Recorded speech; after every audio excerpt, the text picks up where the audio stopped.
Discovery of spiritual India के इस कार्यक्रम में मैं आप सबका हार्दिक अभिनंदन करता हूं, स्वागत करता हूं। आज ये कार्यक्रम हम नैनीताल के आश्रम से कर रहे हैं। नैनीताल का ये आश्रम जो प्राचीन आश्रमों में से एक आश्रम है, ये आश्रम पायलट बाबा आश्रम के नाम से प्रसिद्ध है। हमारी टीम आज यहाँ उपस्थित है और आज हम बात करेंगे गुरु की महिमा के बारे में, गुरु की पहचान के बारे में और गुरु की आवश्यकता क्या है हमारे जीवन में।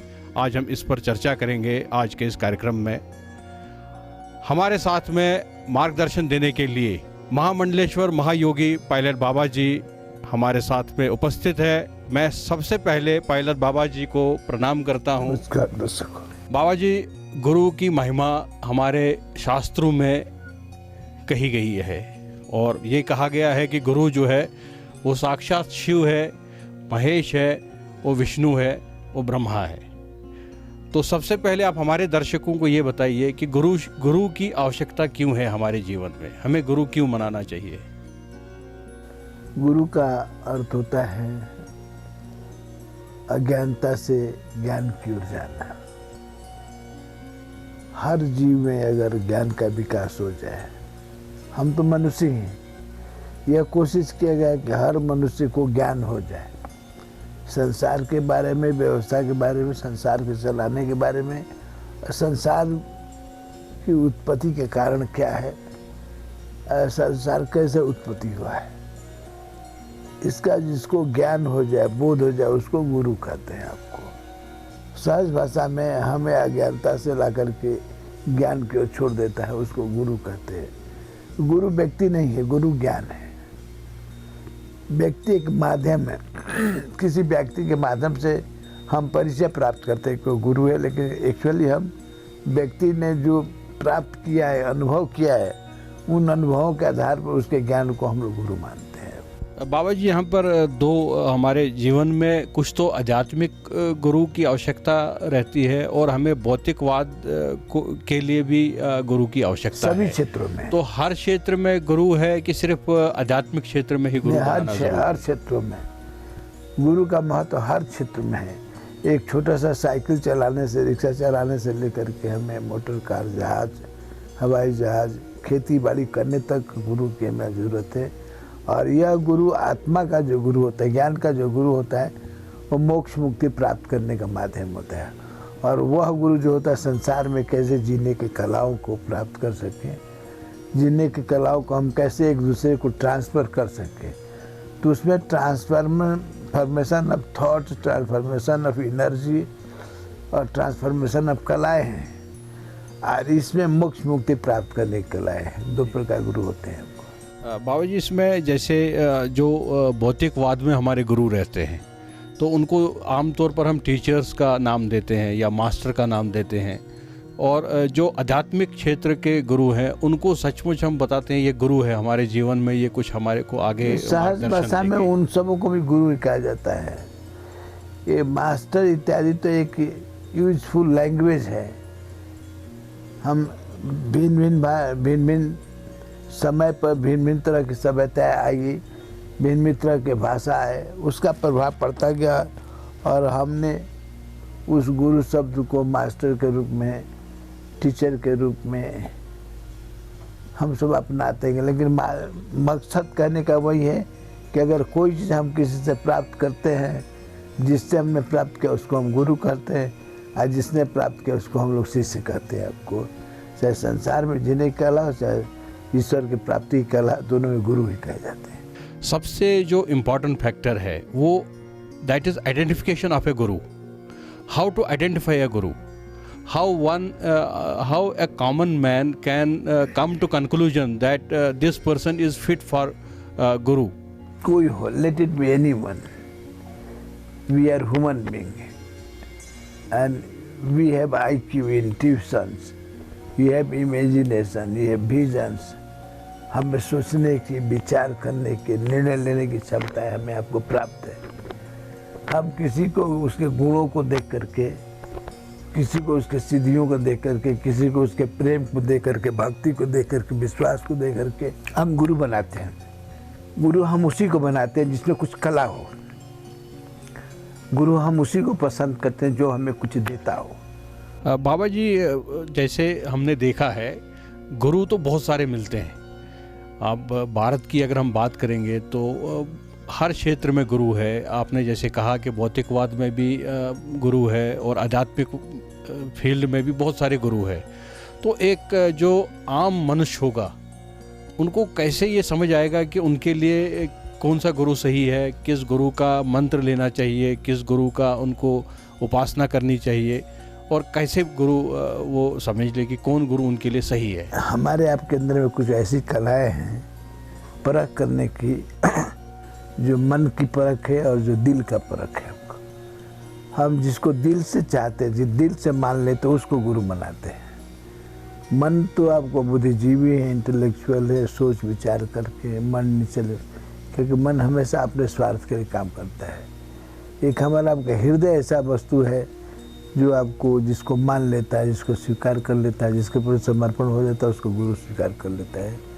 इससे ज़्यादातर गुरु आपको दिल के गुरु होते हैं, प्रेम के गुरु होते हैं। और ये फिर भी कोई पैरामीटर्स है आपके हिसाब से कि कोई पैरामीटर होना चाहिए कि इन पैरामीटर्स के आधार पर हमें गुरु सत्य की पूरा करने के लिए, सत्य को प्राप्त करने के लिए कोई सीमा नहीं होती है और कोई विवेचना नहीं होती है कि कोई झूठ नहीं होता है। झूठ को साबित करने के लिए हमें झूठ बोलना पड़ता है, झूठ बोलना पड़ता है, झूठ बोलना पड़ता है। सत्य केवल फील होता है, अनुभव होता है। इससे ज़्यादातर लोग दिल के ही गुरु बनाते हैं, विश्वास करते हैं, समर्पण करते हैं, मान लेते हैं। जैसे गुरुजन हुए, नानक हुए, गुरु नानक हुए, कबीर हुए, रैदास हुए, तुलसीदास हुए, लोगों ने मान लिया, फिर उसमें प्रश्न नहीं उठता है। बाबा जी, एक और फिलॉसफी है, जैसे आपने कहा कि जो एक शिष्य है या आम व्यक्ति है, उनको अगर गुरु चुनना है तो वो अपनी दिल की आवाज़ सुनते हैं, समर्पण करते हैं और विश्वास करते हैं, उसके बाद अपना गुरु बनाते हैं। भारत में हमने ये भी देखा, जैसे स्वामी विवेकानंद जब रामकृष्ण परमहंस के पास गए और रामकृष्ण परमहंस ने उनको खुद ही कहा कि मैं आपका इंतज़ार कर रहा था, आओ बेटा बैठो, मैं आपका वेट कर रहा था, आपका इंतज़ार कर रहा था। वैसे ही हमने कृष्ण ने अर्जुन को भी कहा कि पात्रता होनी चाहिए शिष्य में, तभी मैं उनको ज्ञान देता हूँ। और आपने भी हमारे साथ में ऐसे बहुत सारे डिस्कशन किए कि जो सिद्ध पुरुष रहे हैं। लैंग्वेज होता है, आजकल हो गया संस्कार के गुरु। आज हम खोजते हैं कि अगर हमारा संस्कार है तभी हम गुरु से मिलेंगे, नहीं तो नहीं मिल सकते। हमारा जड़ कहीं है, हम कई एक जन्मों का संबंध बनाए हुए हैं, और जब संस्कार समक्ष होता है तो जागृत हो जाता है। इसे साधारण जगत में भी लोग गुरु शिष्य इसलिए बन जाते हैं क्योंकि उनके संस्कार हैं, कई एक जन्मों के हैं, पुराने जन्मों के हैं, वही फिर इस जन्म में भी गुरु और शिष्य बन जाते हैं। कितने जन्मों के पूर्व, जरूरी नहीं कि पिछले जन्म है, बट ये जरूरी है कि किसी जन्म में हम मिले हैं और फिर जब सामने होते हुए जाग जाते हैं, उस संस्कार के गुरु। तो जैसे शिष्य का आपने कहा कि वो किस तरीके से अपने गुरु को पहचान सकता है, तो गुरु के पास में जो शिष्य आते हैं तो क्या उनको भी कुछ ऐसा रहता है कि वो दिल की कोई आवाज़ आती हो, या वो शिष्य में क्या देखते हैं अपना उनको गुरु मंत्र देने के लिए या शिष्य बनाने के लिए? योग्यता है, रिसेप्शन आप दे, उनके श्रद्धा, उनके में कितने श्रद्धा है, उनमें कितने भक्ति है, वे उस गुरु तत्व को कितना मानते हैं, ईश्वरीय तत्व को कितना मानते हैं, उनके अंदर में ज्ञान तत्व कितनी जागृति है, इसको गुरु देखता है। बात करने में कर लेता है कि हाँ ये व्यक्ति शिष्य बनने का योग्य है। So for how much time you judge these qualities in your disciple? Maybe within a minute, seconds. Minutes. If somebody comes asking that I want to have a disciple, can you give me Diksha? That response will come immediately, yes. I can offer you. He or she is fit for becoming a disciple. Yeah. Because once one is asking, you cannot say no. Because this Indian philosophy comes, he has asked, he must be given. He may not be a sanskar disciple, but he is going to have a change in his personality, in his will, in his desire, so he has to be given. So you want to change the world, so Guru wants to change the world, so he will receive it. Okay, please welcome, to new life, newborn. From now you are newborn to start a new life. For that transmission, please welcome. The relationship between Guru and a disciple.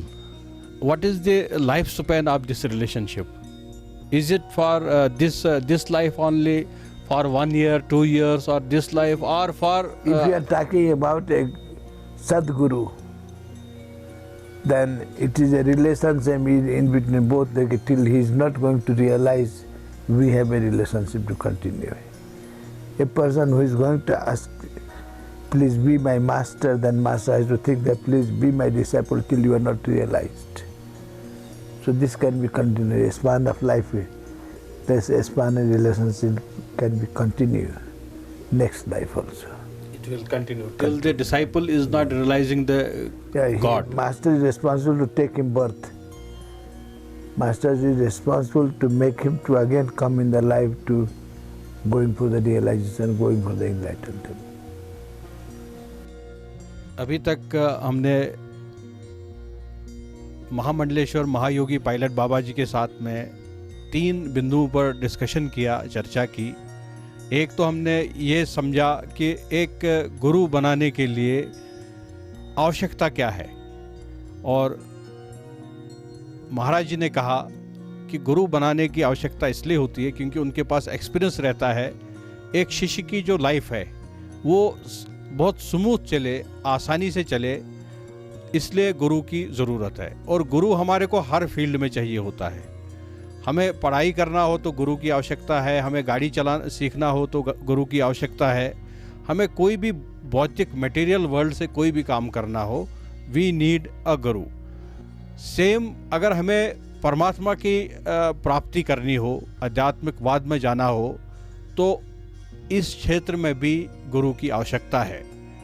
महाराज जी से हमने ये भी जाना कि गुरु को जब हम ढूंढने जाते हैं तो हमारे दिल से एक आवाज़ निकल के आती है कि ये हमारे लिए गुरु बन सकते हैं, और इन्हीं से हमें दीक्षा लेनी चाहिए, इन्हीं के शरण में आके हमें परमात्मा की प्राप्ति करनी चाहिए। ये दिल की आवाज़ है।